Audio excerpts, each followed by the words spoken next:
Ya,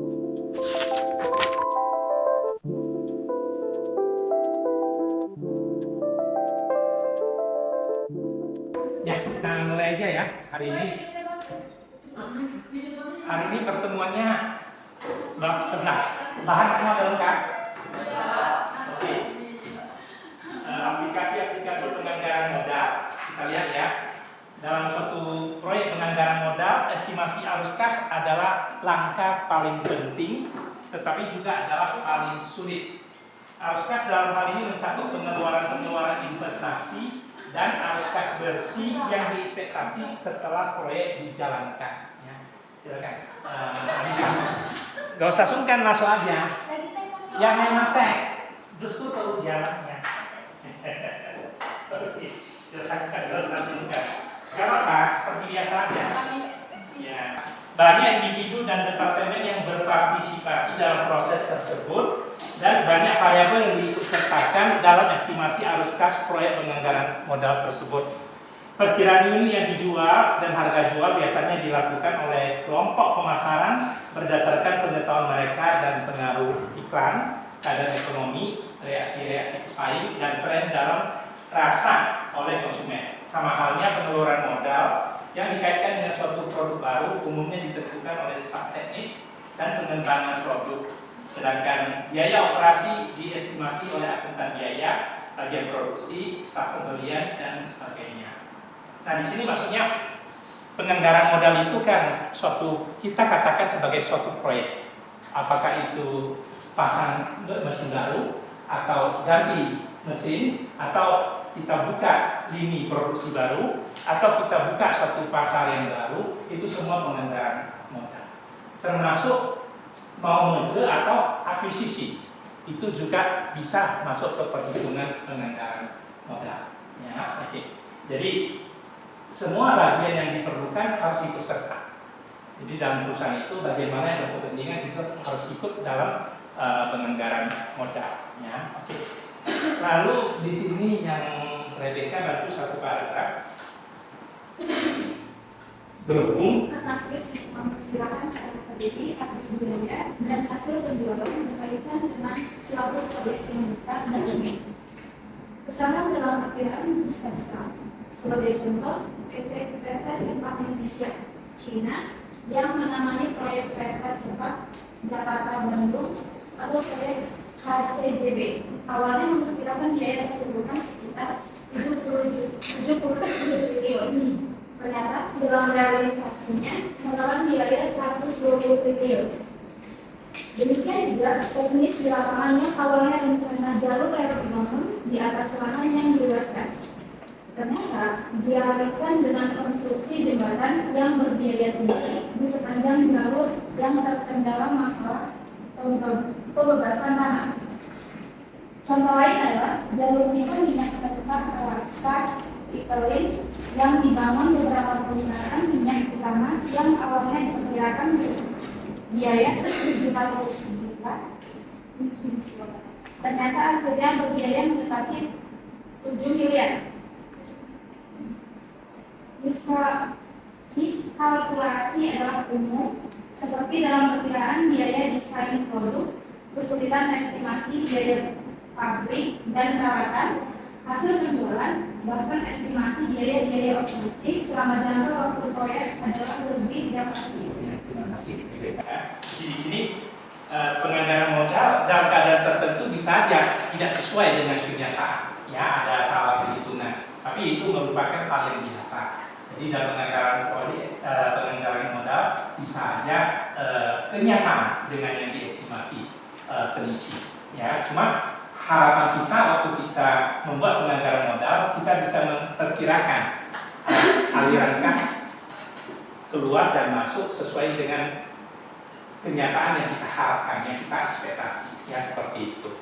Kalau ternyata memang tidak pernah ada penganggaran modal yang realisasinya 100% pas, tidak pernah, ya tetap ada selisih. Cuma harapan kita selisihnya jangan banyak. Kalau ternyata seperti kasus yang seperti ini yang ternyata selisihnya banyak, apa boleh buat? Pasti ada faktor tertentu seperti itu. Ya, oke. Kemudian aturan bagi staf keuangan dalam proses memperkirakan adalah satu, koordinasi usaha-usaha dari departemen-departemen terkait seperti produksi dan pemasaran. Kemudian yang kedua, memastikan setiap orang yang berkepentingan diikutsertakan dalam proses memperkirakan dengan menggunakan sejumlah asumsi-asumsi ekonomi yang konsisten. Dan tiga, memastikan tidak ada bias yang melekat dalam perkiraan-perkiraan, dan ini adalah paling penting. Bias maksudnya salah perkiraan. Jadi misalnya ada yang kita hitung faktor inflasi ke dalam, tapi dalam arus kas tertentu kita tidak hitung gitu. Ya, jadi harusnya kita konsisten. Ya, kalau harus kas keluar hitung, harus kas masuk juga harus hitung. Ya, seperti itu. Ya. Kemudian harus kas relevan, ses 3 satu paragraf. Dia harus kas relevan. Tapi unsur penting dalam estimasi arus kas adalah menentukan arus kas yang relevan, yang didefinisikan sebagai suatu kumpulan arus kas yang harus dipertimbangkan dalam keputusan penganggaran modal. Aturan mendasar bagi analisis keuangan untuk menghindari kesalahan adalah satu, keputusan penganggaran modal harus berdasarkan arus kas setelah pajak, bukan penghasilan inflasi. Dan dua, hanya arus kas tambahan adalah relevan untuk keputusan penerimaan atau tolak. Ya, terima kasih. Jadi prinsipnya begini, kalau arus kas relevan itu tentunya harus setelah pajak. Misalnya kita mendanai proyek tersebut dengan sebagian meminjam. Nah, pinjaman itu kan kita bayar bunga, tetapi bunga itu kan mengurangi pajak penghasilan. Jadi yang keluar itu adalah setelah pajak. Itu yang baru benar. Kemudian yang faktor lain seperti di sini kas tambahan atau begini. Misalnya kita ganti mesin lama ganti menjadi mesin baru. Nah, mesin lama kalau kita jual berarti penyusutan yang harusnya masih ada di mesin lama itu begitu jual mesin kan penyusutannya nggak ada lagi kan. Penyusutan dari mesin baru yang jalan. Nah, selisihnya itu yang harus kita hitung. Jadi misalnya penyusutan mesin lama 300 juta, penyusutan mesin baru katakanlah 800 juta. Jadi kan selisihnya tinggal 500 juta, itu yang relevan. Jadi tambahannya, pahamnya seperti itu. Kalau yang penghasilan juga begitu. Misalnya begini, Ericsson buka kafe, ya katakanlah di satu kawasan yang ramai. Kemudian bisnis bagus, katakanlah umpamanya 1000 tamu yang dalam 1 minggu. Ya. Kemudian karena bisnis dirasa baik, Ericsson buka lagi satu cabang yang tidak jauh gitu. Begitu buka, katakanlah 1 minggu ada 750 pelanggan yang datang. Nah, persoalan, apakah itu memang 750? Tergantung. Kalau tadi cabang yang ada 1000, begitu buka yang baru, ternyata yang lama ada 200 yang pindah ke tempat baru, ke cabang yang baru. Tinggal 800. Ya, berarti yang baru ini 750 tidak penuh 750. Berarti yang bertambah itu hanya 550 karena yang lama 200 pindah kan. Jadi tambahannya yang kita hitung. Bisa jelas ya. Jadi kalau kita ekspansi, kita juga harus hati-hati karena ada self cannibalize. Jadi diri sendiri, perusahaan sendiri yang terbawa karena bukan cabang kan. Paham ya? Seperti itu. Ya. Itu yang dikatakan sebagai yang tambahan. Lalu kita lihat B1, arus kas banding terhadap laba akuntansi. Satu hal yang perlu kita ingat adalah laba akuntansi bukan patokan kita dalam penganggaran modal. Dalam penganggaran modal, arus kas yang menjadi patokan kita. Paham ya? Seperti itu. Salah satu faktornya di sini adalah penyusutan. Misalnya begini. Prinsipnya kita berbisnis itu ada dua. Satu, misalnya kita beli mesin 1 miliar. Mesin itu kan nanti disusun. Katakan 10 tahun. Tapi kan setiap tahun 100 juta biaya penyusutan. Nah, biaya penyusutan itu sebenarnya adalah pengembalian dari uang yang tidak keluar untuk beli mesin. Jadi uang yang keluar 1 miliar beli mesin untuk produksi. Nah, susut 10 tahun, berarti setiap tahun kita ambil kembali 100 juta. Jadi penyusutan itu sebenarnya untuk mengembalikan uang yang kita keluarkan untuk membeli fasilitas produksi. Beda dengan kalau kita ada laba. Kalau laba itu adalah hasil dari keseluruhan investasi bisnis tersebut. Jadi keseluruhan bisnis tersebut kita jual produknya, kita kurangi semua biaya-biaya, kita ada laba. Itu laba adalah hasil dari keseluruhan investasi. Paham ya? Seperti itu. Ya. Jadi kalau akumulasi biaya penyusutan itu dikatakan dikurangi, misalnya kurangi penyusutan 100 juta, tapi ingat 100 juta itu tidak keluar lagi karena sebelumnya sudah dikeluarkan. Ya, jadi 100 juta itu adalah sesuatu yang harus dikembalikan gitu. Jadi arus kasnya ada 100 juta gitu. Walaupun di laba tidak ada 100 juta yang penyusutan. Paham ya? Lalu kita lihat di sini, satu paragraf. Kita asumsikan bahwa perusahaan B merencanakan suatu divisi. B1. Arus kas sebanding terhadap laba akuntansi. Dalam analisis pengantaran model arus kas setelah pajak bukan laba akuntansi yang digunakan, yakni kas yang membayar tagihan dan kas yang bisa diinvestasikan ke dalam proyek bukan laba. Misalkan satu proyek penganggaran model A yang dimulai pada tahun T dengan hasil sebagaimana ditunjukkan pada tabel 11.1 memperlihatkan bagaimana laba akuntansi dan arus kas saling berkaitan. Tetapi arus kas dan laba akuntansi adalah berbeda. Ya, terima kasih. Jadi di sini kita lihat ya, laba akuntansi di kolom tengah, arus kas di kolom kanan. Kita lihat tahun T, tahun yang dimulai dari suatu proyek. Di sana kita perkirakan penjualan 500 juta. Nah, kalau kita lihat biaya di luar penyusutan, katakan 250 juta. Nah, penyusutannya sendiri, kalau di tahun T adalah 150 juta, maka laba akuntansi berarti penjualan 500 juta, kurangi biaya di luar penyusutan 250 juta, kurangi lagi penyusutan 150 juta, berarti laba operasi bersih itu 100 juta. Ya, yang tengahnya laba operasi bersih 100 juta. Bandingkan dengan yang kanan penjualan 500 juta, biaya di luar penyusutan 250 juta. Nah, penyusutan tak hitung, berarti arus kas adalah 250 juta. Karena penyusutan 150 juta tidak keluar uangnya. Paham? Jadi arus kasnya ada sebesar 250 juta. Disitulah perbedaan antara laba akumulasi dan arus kas. Lalu pajak kan berdasarkan laba, ya. Jadi di sini laba akumulasinya 100 juta, pajak 30% berarti bayar pajak 30 juta.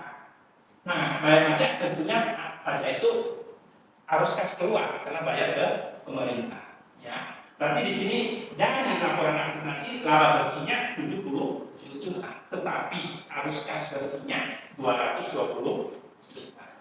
Bisa bedakan antara laba akumulasi dengan arus kas. Paham? Bisa ya? Oke. Ya. Lalu kita lihat tahun ke plus 5, T plus 5. Jadi di sini nanti ada pemisahan bahwasanya dia setiap tahun itu susutnya itu berkurang 20 juta.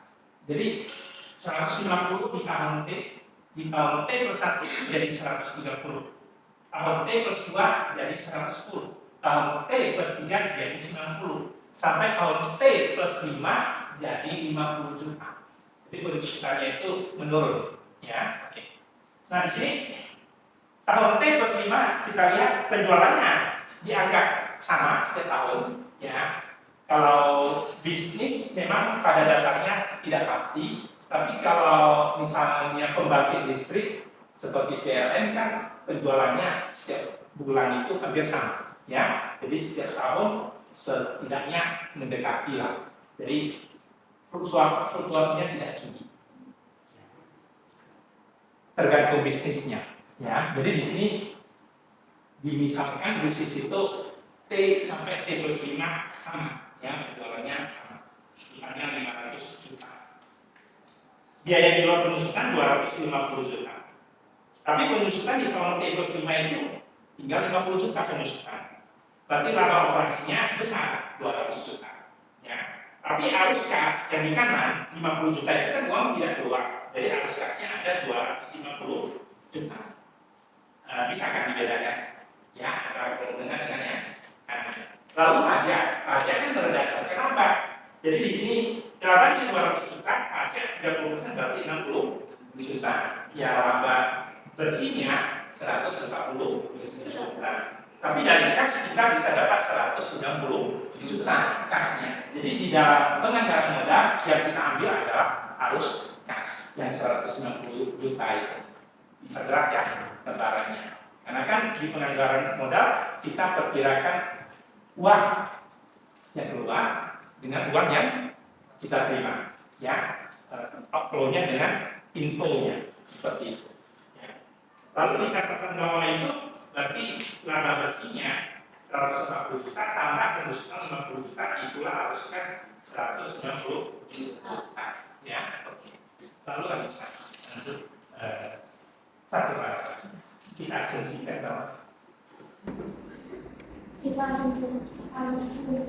bahwa perusahaan P merencanakan suatu divisi baru yang akan dimulai pada akhir tahun T1 dan perkiraan penjualan dan seluruh biaya adalah arus kas yang konstan selama periode T sampai T plus 5.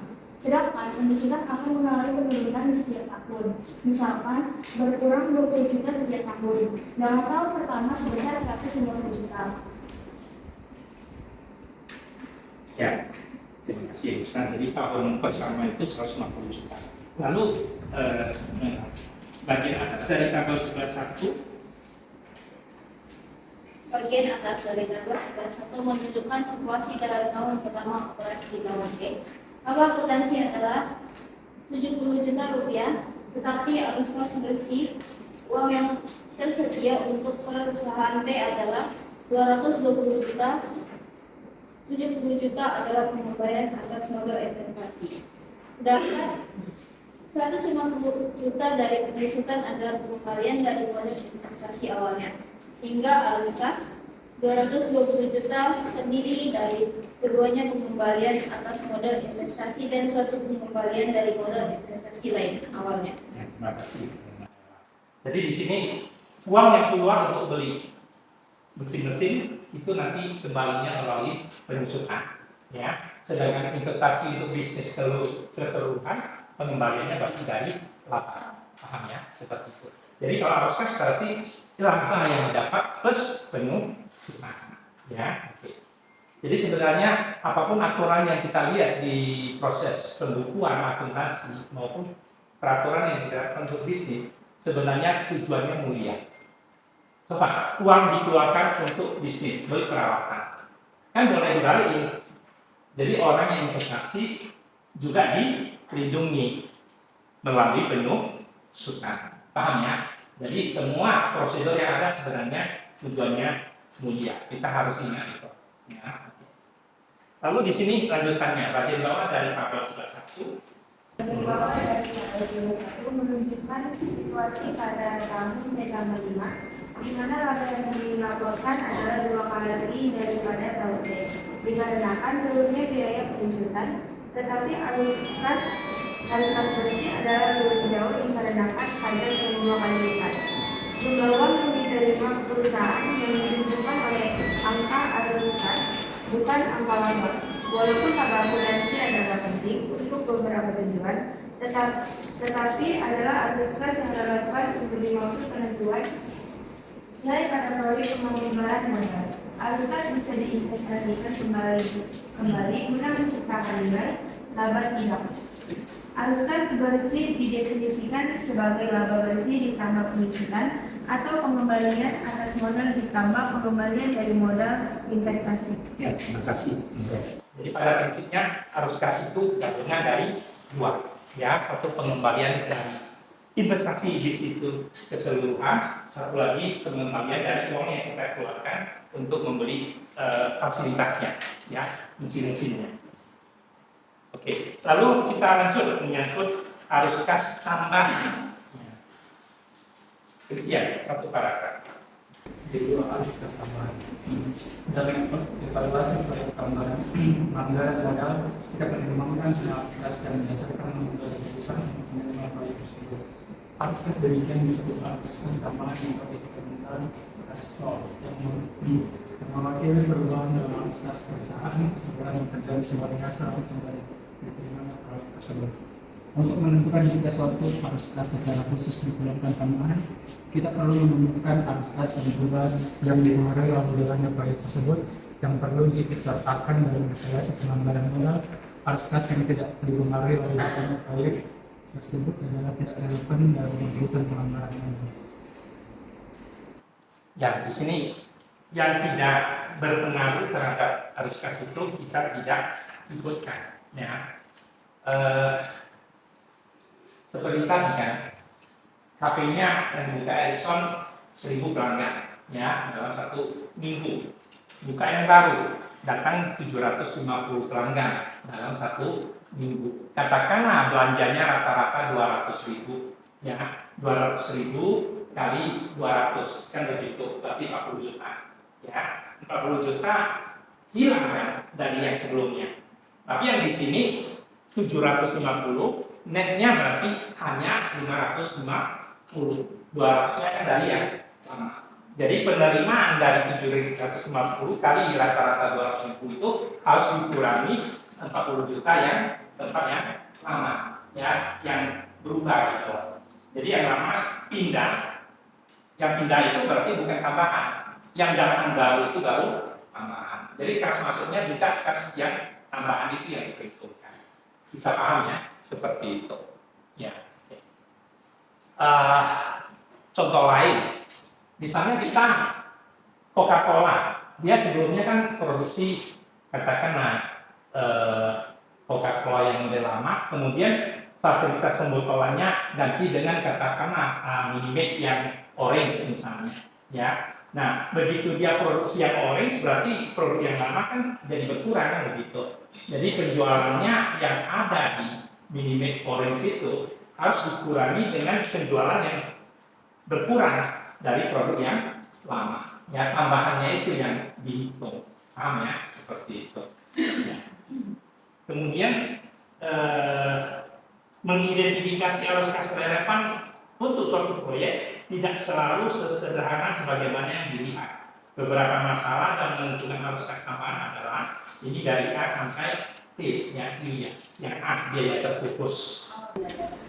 Biaya-biaya terpupus tidak merupakan biaya-biaya tambahan, adalah diikutsertakan dalam analisis proyek.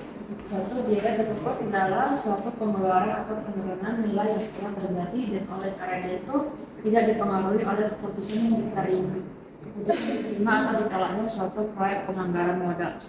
Contohnya di tahun 1971, Lockheed meminta suatu jaminan pemerintah federal atas suatu pinjaman bank untuk melanjutkan pengembangan pesawat Tristar. Lockheed dan pendukungnya berargumen bahwa adalah bodoh untuk meninggalkan suatu proyek di mana hampir $1 miliar telah dihabiskan. Beberapa pengkritik Lockheed mengenalkan bahwa adalah sangat bodohnya untuk melanjutkan suatu proyek yang tidak memiliki prospek untuk memenuhi pengembalian atas $1 miliar tersebut. Kedua kelompok tersebut adalah salah terhadap pengembangan biaya terpupus. $1 miliar adalah tidak bisa kembali, karena itu adalah tidak relevan. Ya, terima kasih. Jadi prinsipnya dalam bisnis biaya terpupus atau sunk cost itu adalah biaya yang sudah terjadi. Jadi di bisnis apa yang sudah terjadi, terjadilah.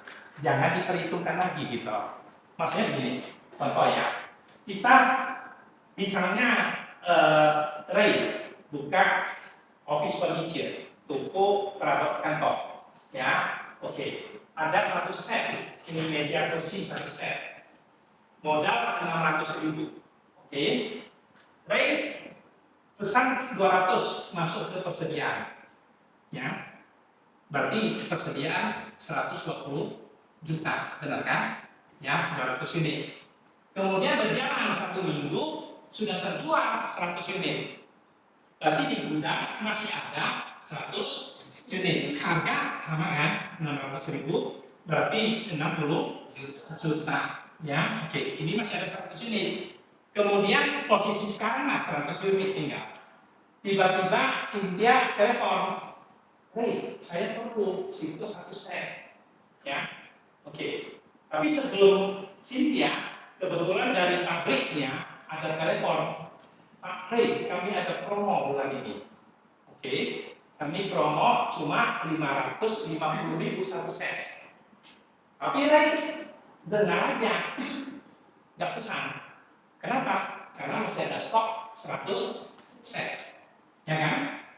Tapi modalnya 600.000. Ya, berarti ada diskon khusus bulan itu. Ya, khusus bulan itu. Ya, oke. Jadi 550.000. Pertanyaan, kalau tadi udah ada informasi dari pabriknya, kemudian Cynthia telepon Ray, saya perlu 50 set. Oke.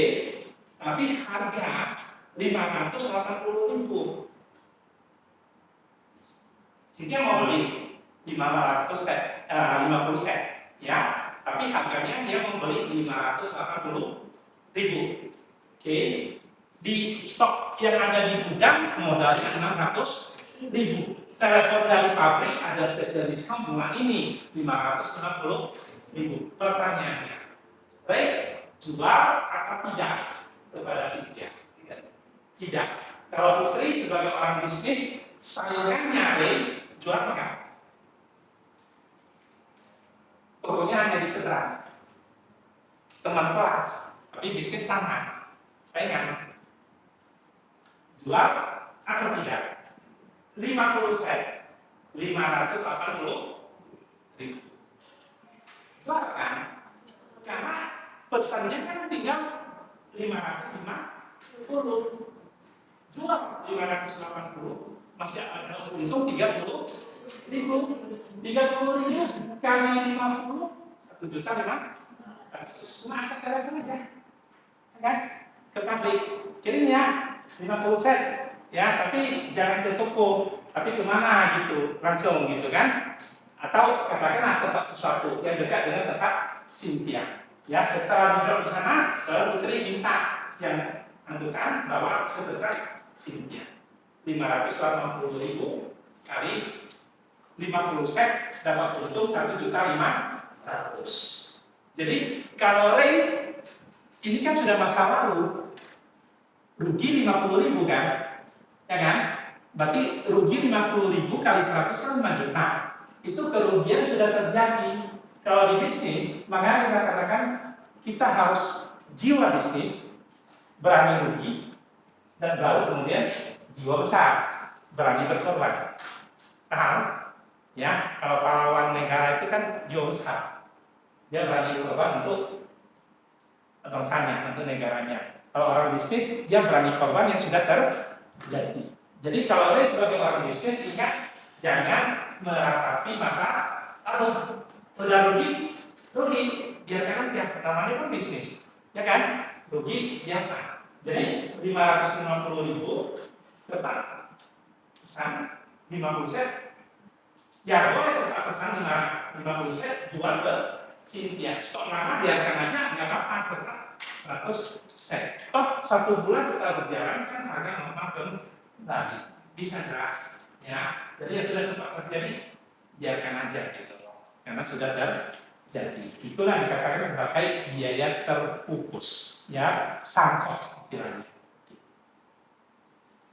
Lalu ini tadi Yulia, sekarang Ray, biaya kesempatan tertinggi biaya kesempatan tertinggi dibutuhkan kapasitas yang bisa jadi aset yang telah dimiliki perusahaan apabila biaya tidak dipergunakan dalam proyek yang digunakan. Misalkan suatu proyek pembangunan hotel yang diisolasi adalah menggunakan tanah yang dimiliki perusahaan yang bisa dijual dan menghasilkan 10 miliar setelah pajak. Tetapi dengan dijalankannya proyek tersebut, kas masuk 10 miliar tidak terjadi. Oleh karena itu, harus dipertimbangkan sebagai biaya kesempatan tertinggi pada proyek tersebut. terlepas dari harga beli tanah tersebut sebelumnya apakah sebesar 1 miliar atau 6 miliar? Ya, terima kasih. Jadi begini, misalkan Noella buka toko, oke, mau buka toko apa Noella? Sebut saja satu. Printing. Ya, printing. Ya, buka printing. Teknologi kuasai. Oke. Papa mamanya ada ruko 2 di Jalan Masjid pula kan, pusatnya printing. Jadi, Noella pakailah untuk bisnis. Oke. Ternyata bagus, untung. Ya, 1 tahun hitung-hitung, untungnya 250 juta. Oke, 250 juta ya. Oke. Nah, kalau Noella sewa, mungkin 1 ruko 50 juta kan di Jalan Masjid. 2 ruko 100 juta. Jadi kalau ruko orang tua nggak dipakai oleh Noella, orang tua bisa sewa ke orang lain kan, dapat 100 juta. Itu biaya kesempatan tertinggi, opportunity cost. Nah, di dalam ekonomi harus hitung. Jadi Noella dapat 250 juta, harus hitung sewa ruko kalau bukan punya orang tua harus tambah 100 juta uang keluar. Jadi netnya tinggal 150 juta. Ya, net 150 juta. Nah, sekarang Noella hitung nggak gajinya. Kebetulan buka sendiri, bisnis sendiri, saya hitung gaji. Oke. Nah, kalau hitung gaji, ya kan? Katakanlah gajinya 8 juta sebulan kalau kerja di tempat lain. Ya, kalikan 12. Ya kan? Berarti 8 kali 12 96 ya. 96 juta. Tambah THR 1 bulan. 4 juta. Berarti 104 juta. Jadi 104 juta itu biaya kesempatan tertinggi kalau Noella tidak buka bisnis, kerja ke tempat lain bisa dapat 8 juta per bulan. Itu juga biaya kesempatan tertinggi, opportunity cost. Jadi Noella harus hitung ke dalam. Tadi tinggal 150 juta untungnya, kurangi lagi 104 juta. Jadi net Noella tinggal untung 46 juta. Masih positif, masih oke gitu loh. Paham? Ya, seperti itu. Ya. Sebentar ya. Glenn, jangan lupa materi. Oke. Ya, silakan. Baca ya. Tidak apa-apa. Sesama teman, sama mahasiswa. Kita memang mahasiswa. Oke. Kita lanjut ya. Jadi netnya tinggal 46 juta. Ya. Oke, sekarang Kalista. Kalista kuliah, biayanya berapa? Kalista 12 bulan. Ya. Enaknya bilang 10 juta, ya 10 juta uang kuliah Kalista. Pertanyaan, biaya kuliah Kalista berapa? Analisis ekonomi, bukan akuntansi. Kalista kalau nggak kuliah bisa kerja kan? Kerja 1 bulan dapatlah 5 juta. Kalau sederhana ya, kalikan 12, 60 juta.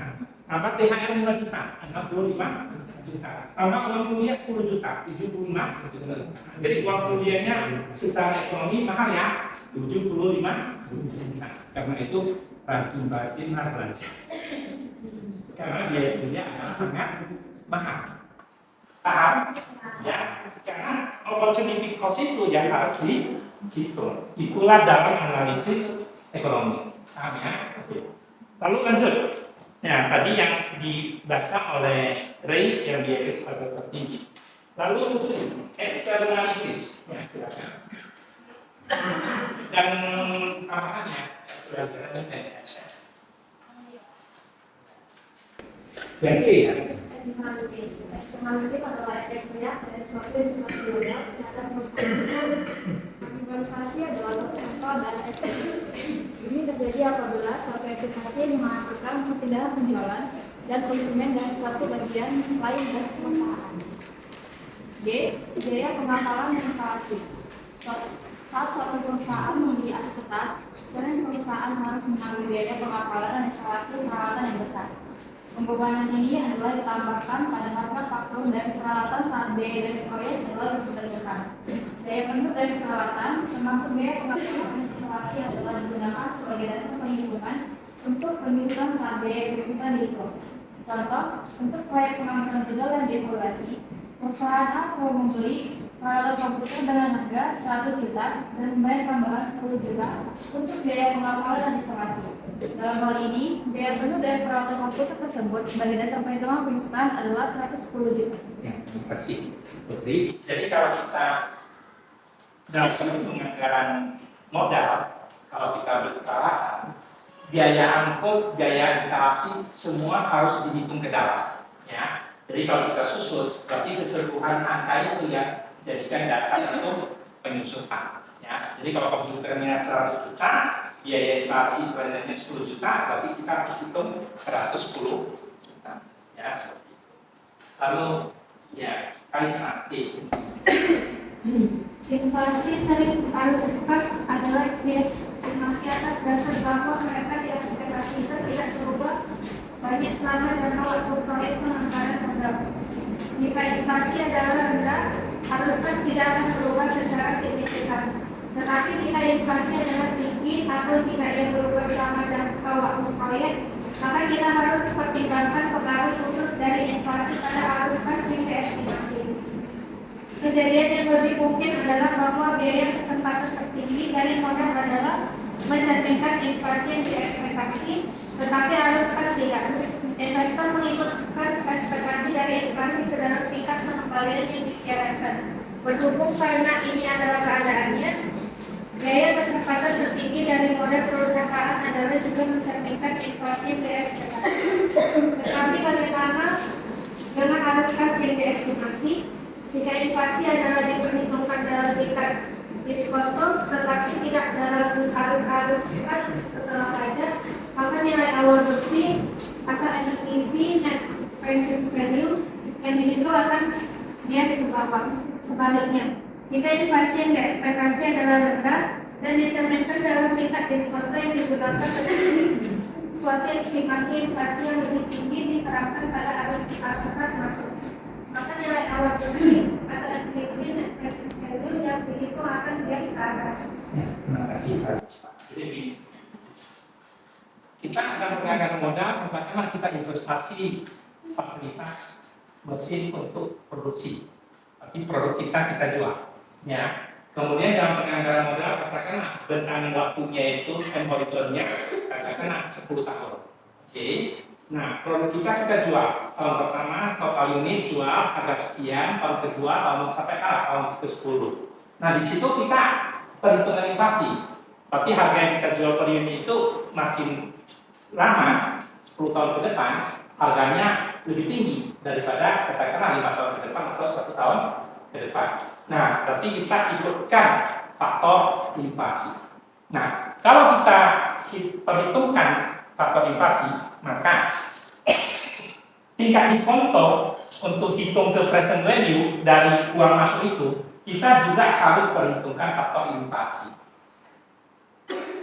Kalau inflasi tinggi, biasanya diskon rate-nya atau tingkat diskontonya kita juga hitung tinggi. Kalau inflasi rendah, diskon rate-nya juga relatif rendah. Paham ya? Seperti itu. Ya, oke. Lalu, mengapa ini bias ke bawah dan bias ke atas? Maksudnya begini.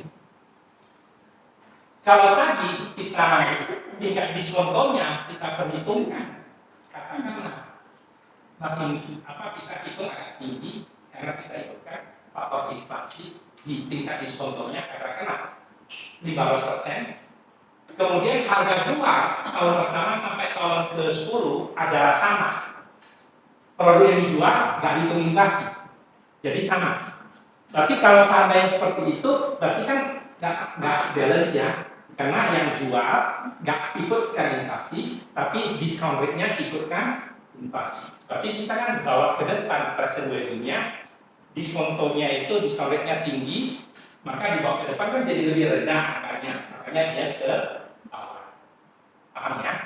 Nah, tetapi kalau sebaliknya, kalau harga jual kita tahun pertama sampai tahun ke-10 produk yang sama, harga jual berbeda makin tinggi karena kita ikutkan inflasi, tetapi tingkat diskontonya kita tidak hitung inflasi, berarti kan tidak diskontonya terlalu rendah.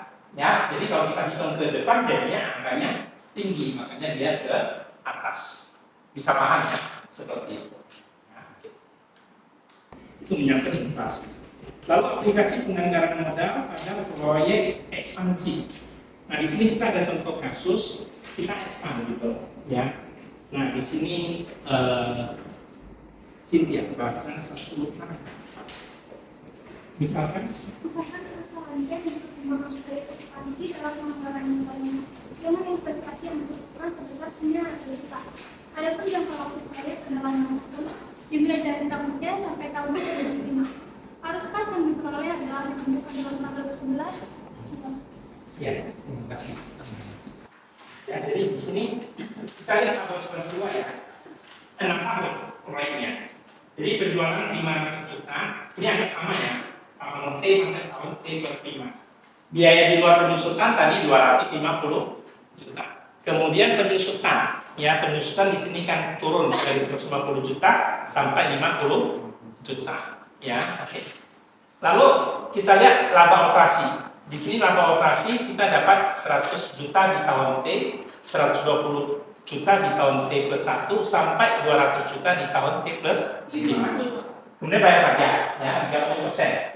Tapi 30% dari laba. Nah, laba bersihnya tahun pertama 70 juta sampai ke tahun kelima 140 juta. Nah, ini ingat adalah laba akuntansi. Kita sekarang lihat yang arus kas di tabel berikutnya.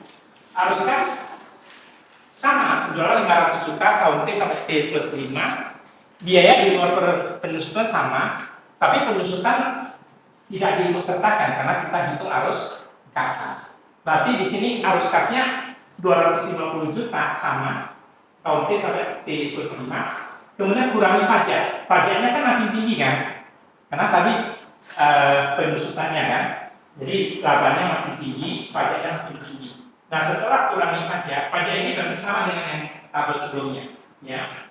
Kemudian arus kas bersihnya tahun T 220 juta sampai tahun T plus 5 190 juta.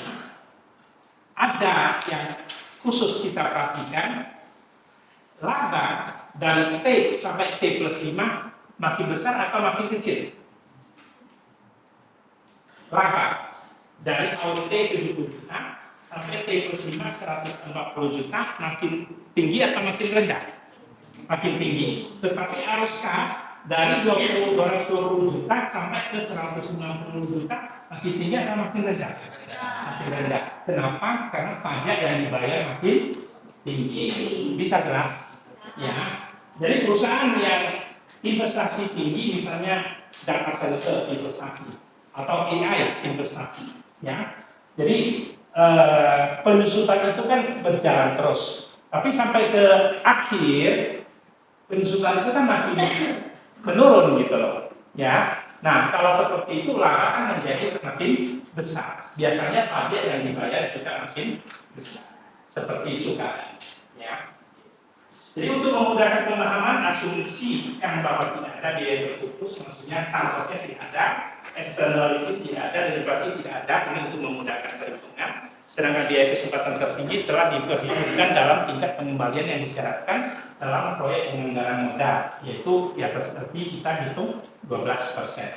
Lalu di sini ambil keputusan. Di sini untuk mengambil keputusan kita lihat ya, dalam evaluasi proyek ekspansi ini kita gunakan metode nilai awal bersih atau net present value. Berarti kita ambil arus kas, ingat ya, arus kas. Berarti periode pertama arus kas yang masuk kembali 220 juta, yang kedua 214 juta, sampai ke T plus 5 190 juta. Nah, kita lihat NPV-nya ya. Yang pertama 220 juta bagi 1 plus 12% yang tadi, ya, yang kita katakan diskon rate-nya 12% pangkat 1. Tapi untuk 214 juta tahun kedua bagi 1 plus 12% pangkat 2. Yang ketiga kan 208 juta kan, bagi 1 tambah 12% maka 3, karena 3 periode bawa ke depan, ya, bawa ke present value. Nah, yang tahun keempat 202 juta bagi 1 plus 12% maka 4, baru yang 196 yang bagi 1 plus 12% maka 5, baru yang T plus 5 190 juta bagi 1 tambah 12% maka 6. Itu di bawah semua dijumlahkan semua, baru kurangi investasi awal 900 juta. Itulah yang kita dapat net present value. Kita dapat minus 49 juta. Jadi proyek ini kita jalan atau tidak, sekian. NPV-nya negatif, net present value-nya. Berarti kita untung atau rugi? Rugi. Proyeknya terima apa tidak? Tidak. Ya, oke. Tetapi suku bunga kan bisa berubah. Tahun 91 bunga deposito aja 32%. Akhir tahun 2008 suku bunga kita sekitar 15%. Sekarang setelah 2 bulan berturut-turut Bank Sentral menaikkan suku bunga masih 5,5% BI rate. Berarti kita bisa katakan discount rate-nya sekitar paling 7 atau 8%. Tugas. Nanti di rumah pakai Excel hitung. Kalau 10% proyek bisa diterima. 12% ini kan nggak bisa kan? Karena minus kan? Tapi kalau 10% bisa nggak? Kalau seperti sekarang 8% bisa. Ya, nanti coba itu tugas. Ya, oke. Makin rendah discount rate-nya, tentu net present value-nya bisa makin besar. Jadi kalau discount rate-nya rendah, proyek tentu lebih menguntungkan. Jadi proyek yang 12% rugi, nanti kalau hitung 8% belum tentu negatif. Paham? Seperti itu. Ya, jadi keadaan ekonomi, keadaan bisnis bisa berubah kalau suku bunga diskontonya berubah. Jadi net present value-nya juga bisa berubah. Nanti coba hitung, ya, hitung nanti kirim via WA kita selesaikan. Ya, oke. Saya nanti juga kirimkan Excel-nya, ya, yang lengkap dengan 10%, 8% supaya bisa kita bandingkan. Ya. Oke. Lalu di sini hasil perhitungan menunjukkan NPV negatif, keputusannya proyek ekspansi tersebut tidak dilanjutkan. Suatu perusahaan bisa dipikirkan sebagai portofolio dari proyek-proyek. Peningkatan nilai dari perusahaan adalah sama dengan jumlah dari net present value proyek tersebut. Proyek dengan net present value positif yang diterima akan meningkatkan nilai perusahaan. Sedangkan penerimaan proyek dengan NPV negatif menurunkan nilai perusahaan. Jadi kalau yang negatif merugikan, ya akan turunkan nilai perusahaan. Jadi jangan terima atau jangan laksanakan proyek yang NPV-nya negatif. Tapi untuk saat itu ya, untuk saat itu. Keputusan tentunya berbeda kalau keadaan berbeda. Waktu tahun 91, 32% suku bunga deposito, tentu banyak investasi yang tidak bisa jalan karena biaya pendanaan tinggi. Tapi kalau seperti sekarang, biaya pendanaan relatif rendah, banyak investasi yang memungkinkan untuk dilaksanakan. Ya, seperti itu. Karena biaya modalnya relatif rendah. Lalu kita lanjut di aplikasi penganggaran modal pada proyek penggantian peralatan. Nah, kalau tadi kan dia ekspansi, kalau sekarang dia ganti mesin lama, jual mesin baru, beli mesin baru, pasang gitu. Ya, nah itu kalau mengganti mesin. Jadi ganti mesin menguntungkan atau tidak? Nah itu juga harus kita hitung. Kita lihat contoh kasus yang berikutnya. Mari satu kali.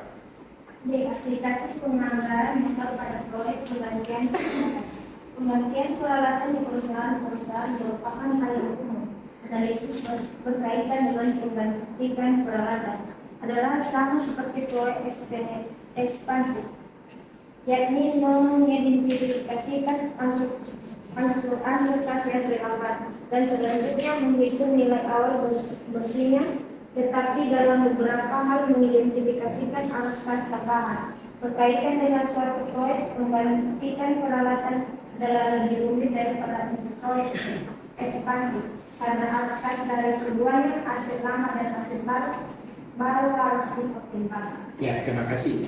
Jadi kalau untuk pengganti peralatan agak rumit karena yang lama juga harus di.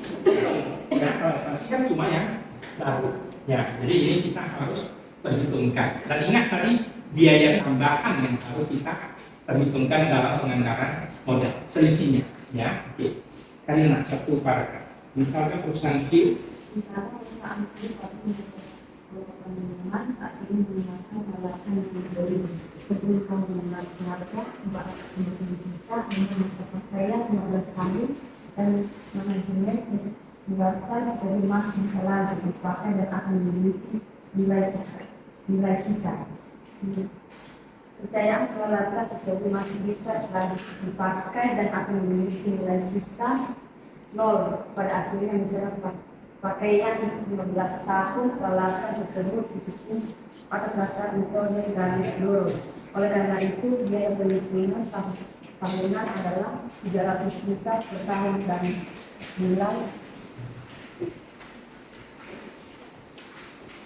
nilai mungkin saat ini adalah 150 juta 150 miliar plus 450 miliar sama dengan 10 S terpet 350 miliar jika peralatan ini dijual secara bisa laku terpet. Ya, terima kasih karena jadi begini. Ini misalkan kita ada mesin lama yang warna hitam ya, mesin lama. Mesin lama ini dibeli dengan harga 4.500.000. Berarti pada saat itu keluarlah uang Rp 4.500.000 juta ya di sini ya. Oke, 4.500.000 juta. Lalu ini kan bagi rata 15 tahun, tapi 1 tahun susut 300 juta, ya kan? Jadi di sini susutlah setiap tahun 300 juta.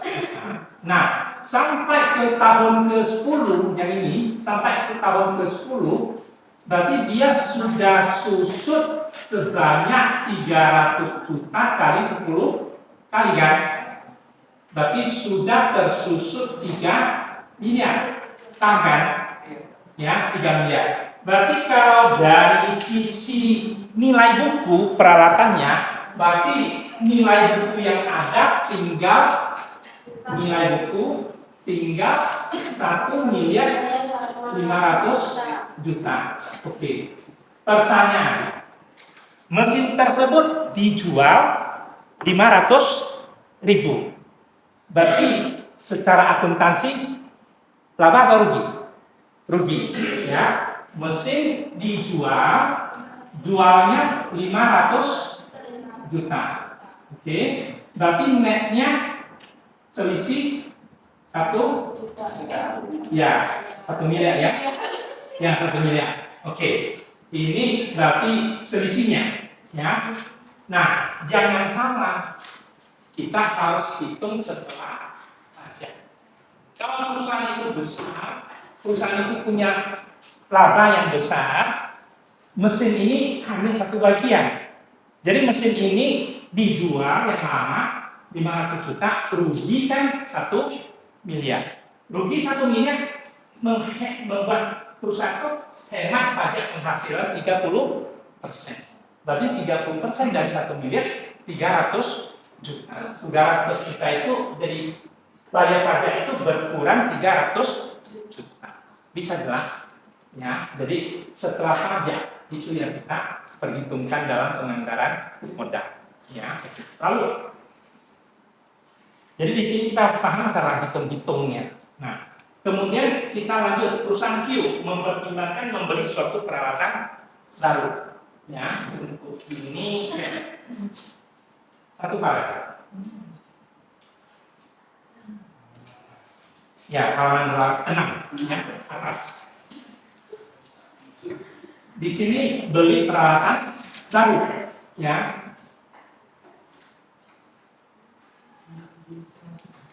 Ya, silakan Glenn. Perusahaan itu mempertimbangkan membeli suatu peralatan baru menggantikan yang saat ini peralatan baru bisa dibeli dengan harga. Ya, lanjut, Glenn.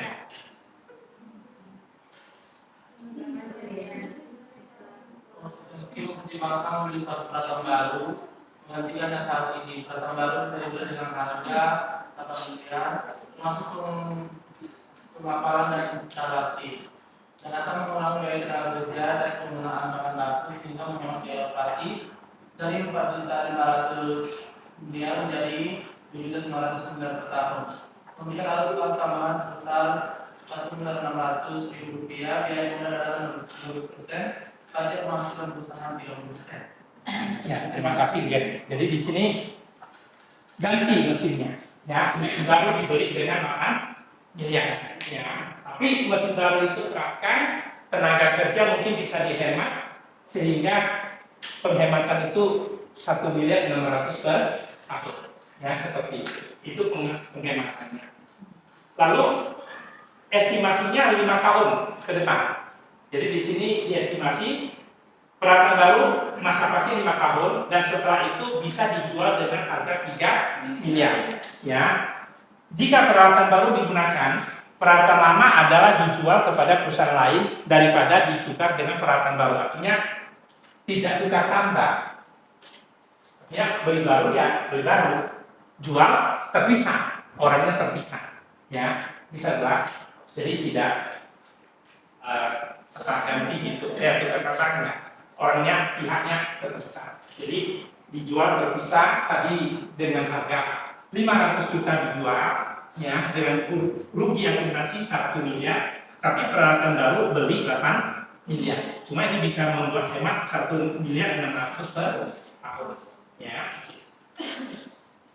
Biaya modal kita perhitungkan 15%, tapi nanti diskontonya tidak diskontonya 15% untuk hitung present value. Lalu di sini setelah 5 tahun bisa dijual 3 miliar. Jika peralatan baru digunakan, peralatan lama adalah dijual kepada perusahaan lain daripada ditukar dengan peralatan baru. Modal kerja akan naik sebesar 1 miliar jika peralatan baru digunakan. Kenaikan ini akan terjadi sejak dilakukan penggantian. Maksudnya begini, modal kerja bertambah 1 miliar. Jadi pada saat mesin baru ditempatkan, di sini perlu tambahan modal kerja 1 miliar. Tapi modal kerja itu tidak hilang, ya. Modal kerja itu adalah arus kas yang harus ditambah, tapi setelah 5 tahun dia kembali. Maksudnya begini, pada saat pakai mesin baru mungkin produksinya cepat, bahan bakunya perlu lebih banyak. Bahan baku lebih banyak, berarti kan perlu pendanaan lebih banyak untuk modal kerja. Ya, jadi modal kerja itu harus ditambah 1 miliar. Tapi setelah masa pemakaian mesin baru itu selesai 5 tahun, 1 miliar itu kembali kan. Ya, itu hanya untuk membantu perputaran aja. Bisa jelas ya pengembangannya. Nah, di sini ingat ya, ini contoh kasus saja. Ya. Tentunya sederhana. Namanya pun teori. Teori adalah yang disederhanakan. Tapi nanti di lapangan tentu tidak sesederhana ini. Cuma kita kan beruntung teknologi sudah ada Excel, ya kan? Kita pakai Excel, rumit pun sepanjang data itu kita teliti, jumlahkannya kan langsung pakai rumus selesai, ya. Oke, jadi sekarang teknologi banyak membantu, jadi kita tidak terlalu sulit lagi. Yang penting kita pahami, ya, agak teliti. Ingat dalam perhitungan harus teliti. Nah kita lihat ya, arus kas yang berubah dari penggantian peralatan. Arus kas dari penjualan peralatan lama. Peralatan lama jual 500 juta. Nilai buku 1.500.000. Berarti ingat terjadi kerugian akuntansi dari jual mesin lama itu 1 miliar, ya kan? Nah, tetapi pajak penghasilan 30%. Maka pajak penghasilan bisa dihemat dari kerugian 1 miliar itu sebesar 300 juta. Paham ya? Seperti itu. Jadi di sini arus kas bersih dari penjualan peralatan lama kita dapat 500 juta uangnya. Kemudian hemat dari pajak 300 juta. Berarti dari kas kita bisa dapat 800 juta. Bisa jelas ya. Biaya pengusutan untuk peralatan baru sama setiap tahun. Mulai dari T+1 sampai T+5, masing-masing 1.600.000 juta per tahun. Karena ini dianggap 5 tahun. dan susut nilai akhir 0. Ya, nilai akhir 0. Jadi nilai akhir 0 awalnya 8 miliar. Jadi di sini setelah berjalan 5 tahun, ini kan, setelah berjalan 5 tahun, oke, kemudian nilainya ini dianggap 0. Ya, nilainya dianggap 0. Nilai buku. Karena disusut 1.600.000 kali 5 kan, pas 8 miliar. Ya, ini ya posisi pencatatan akuntansinya. Tapi waktu itu peralatan yang sudah 0 nilai buku masih bisa dijual 3 miliar. Tadi kan penjelasannya, ya. Coba kita lihat lanjut ya.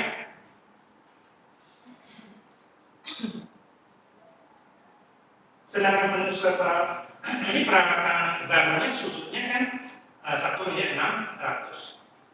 Yang lama tadi, yang lama kan susutnya 300 juta. Ini kan tadi 300 juta ya setiap tahun susutnya. Nah, begitu ganti mesin lama susutnya berhenti kan? Kan sudah jual mesin lama, jadi nggak ada lagi penyusutan 300 juta lagi ya. Jadi di sini perubahan biaya penyusutan selama 5 tahun ke depan oleh penggantian peralatan adalah 1.300.000 juta. Selisihnya ya. Sekarang susut 1.600.000, tapi yang lama kan 300 juta nggak susut lagi. Tapi tambahan penyusutan tinggal 1.300.000. Itu berlaku untuk 5 tahun ya.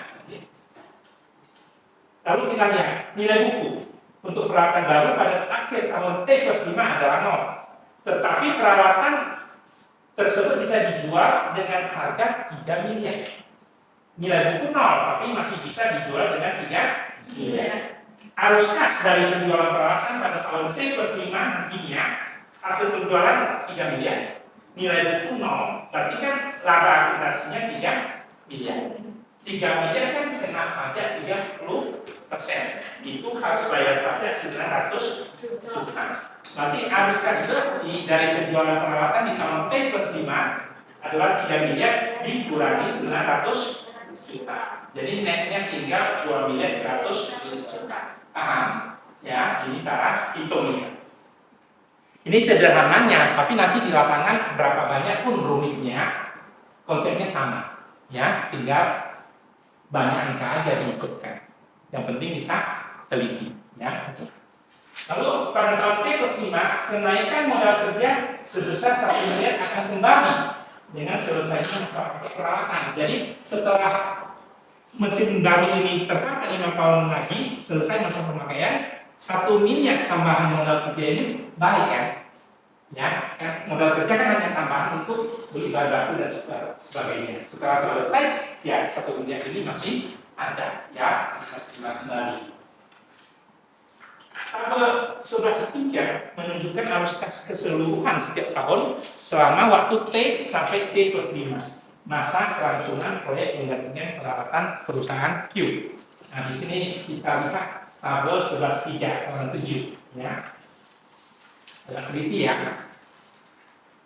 Proyek penggantian peralatan perusahaan Q di tahun T, arus kas keluar awal tadi yang sudah kita singgung tadi 8 miliar uang keluar, tambahan modal kerja 1 miliar, tapi dari penjualan peralatan dan pajak itu yang memang 800 juta. Berarti netnya investasi awal 8 miliar 200 juta. Oke. Lalu T+1 sampai T+5 penghematan dari biaya pengoperasian 1 miliar 600 juta selama 5 tahun. Anggap sama, ya. Kemudian tambah biaya penyusutan tadi kan per tahun 1 miliar 300, ya kan? Tadi tambahan penyusutan, ya. Oke. Hitung ke dalam. Lalu tambahan laba operasi selisihnya itu 300 juta. Pajak 30% berarti 90 juta. 5 tahun sama ya. Kemudian tambahan laba berarti 210 juta tambahan laba.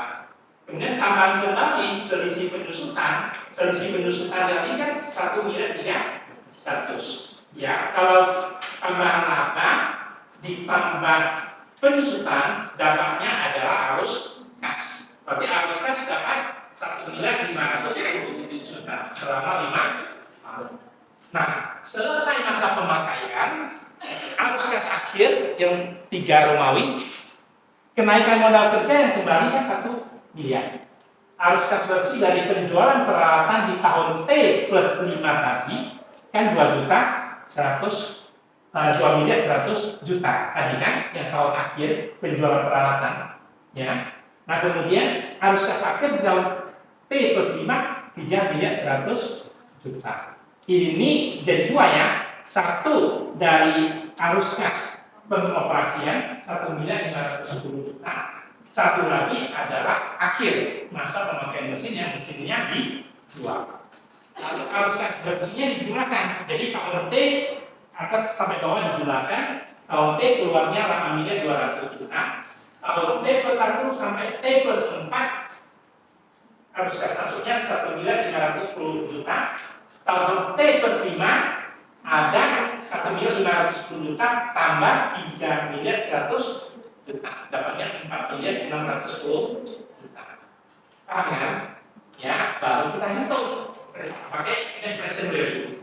Jadi di sini dalam evaluasi proyek penggantian peralatan ini kita kembali gunakan metode nilai awal bersih atau net present value. Kita lihat ya, NPV tahun T itu 1 miliar 510 juta bagi 1 plus 15% tadi kan, diskontonya pangkat 1. Baru tambah yang periode kedua T plus 2 1 miliar 510 juta sama lagi 1 tambah 15% pangkat 2. Baru yang tahun ketiga sama ya, bagi 1 tambah 15% pangkat 3. Tahun keempat sama 1 miliar 510 juta tapi bagi 1 tambah 15% pangkat 2. Tahun kelima T plus 5 ada 2 ya. Satu yang 1 miliar 510 juta bagi 1 tambah 15% pangkat 5. Satu lagi 3 miliar 100 kan. Ya, bagi 1 tambah 15% pangkat 5. Itu semua arus kas masuk itu dijumlahkan baru dikurangi yang keluar di tahun T, yaitu 8 miliar 200 juta. Hitung itu semua dapatnya minus 2 miliar 387 406.000. Masih negatif. Jadi proyek ini juga tidak bisa dilanjutkan. Gak usah ganti. Tapi tugas ini kalau 15%. Kalau sekarang 8%, menguntungkan nggak? Gitu loh. Coba hitung. Seandainya ini kan bagi sibuk-sibuk yang memerintahkan suku bunga kan, supaya dolar terkendali. Kan mengendalikan dolar itu 2 faktornya. Satu suku bunga, satu cadangan devisa. Jadi sebenarnya kalau sudah jadi menteri, kerja itu mudah, nggak susah lagi.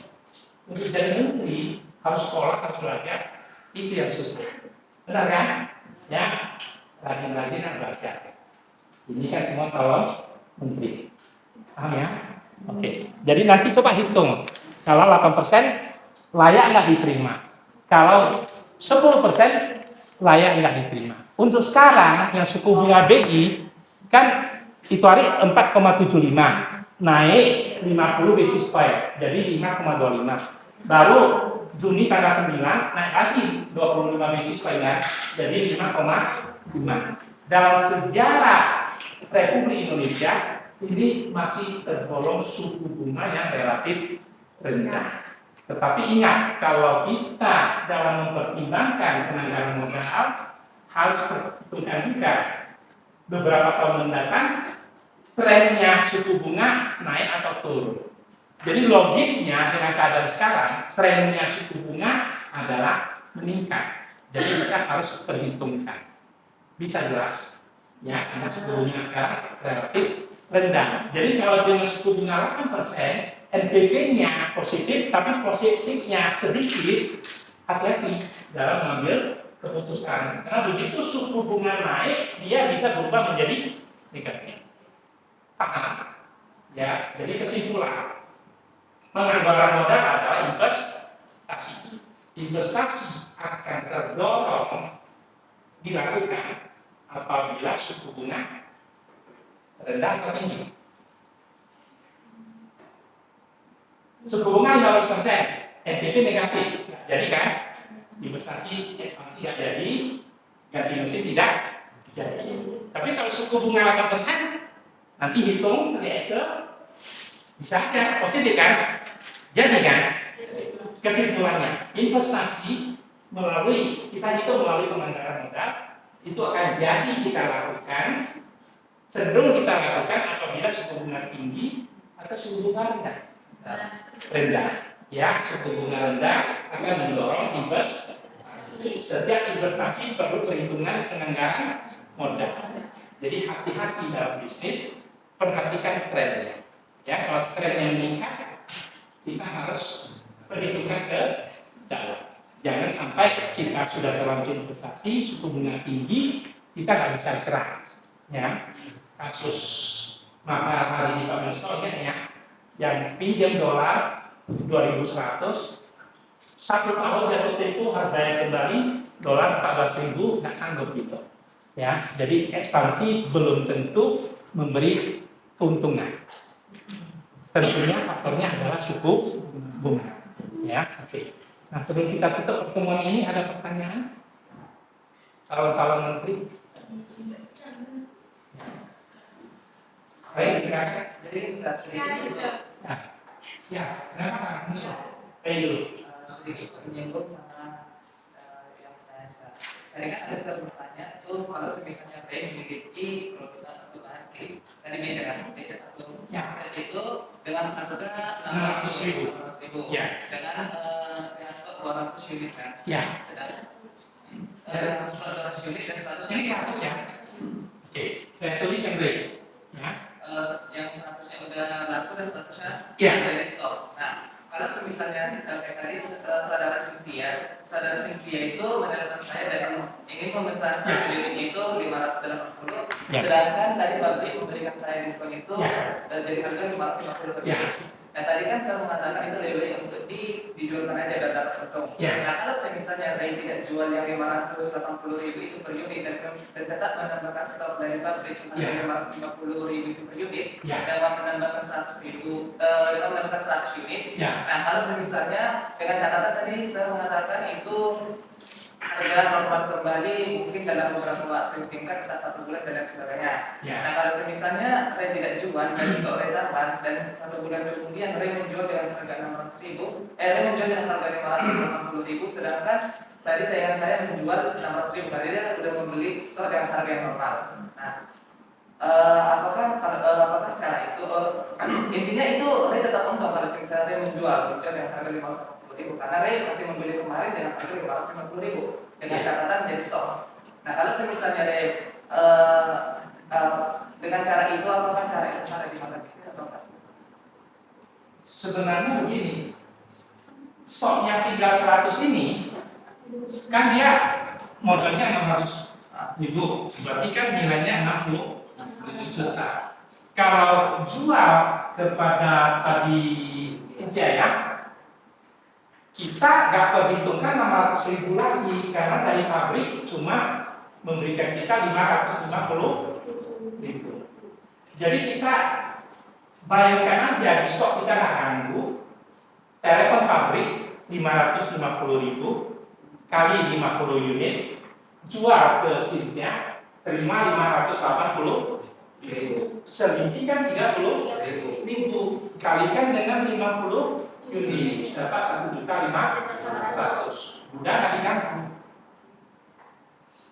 Kalau kita jual, untung 1.500.000. Kalau nggak jual, saingannya putri jual 1.500.000, untungnya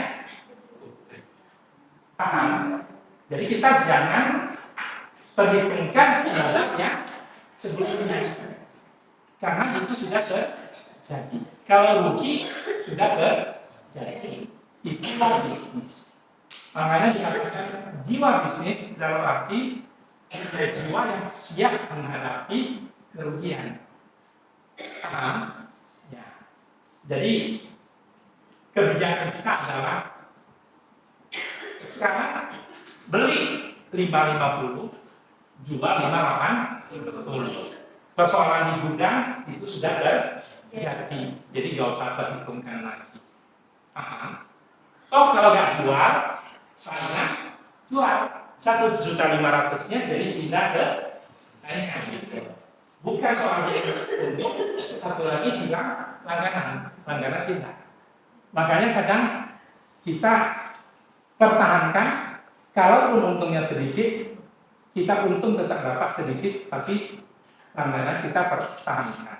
Paham ya? Seperti itu. Pertanyaan lain. Bisa terima? Bisa ya? Sudah ada ya jiwa bisnisnya. Pertanyaan lain? Sebelum kita tutup. Ya, kalau tidak ada, terima kasih. Kita jumpa Rabu depan. Ya. Bab 12. Belum.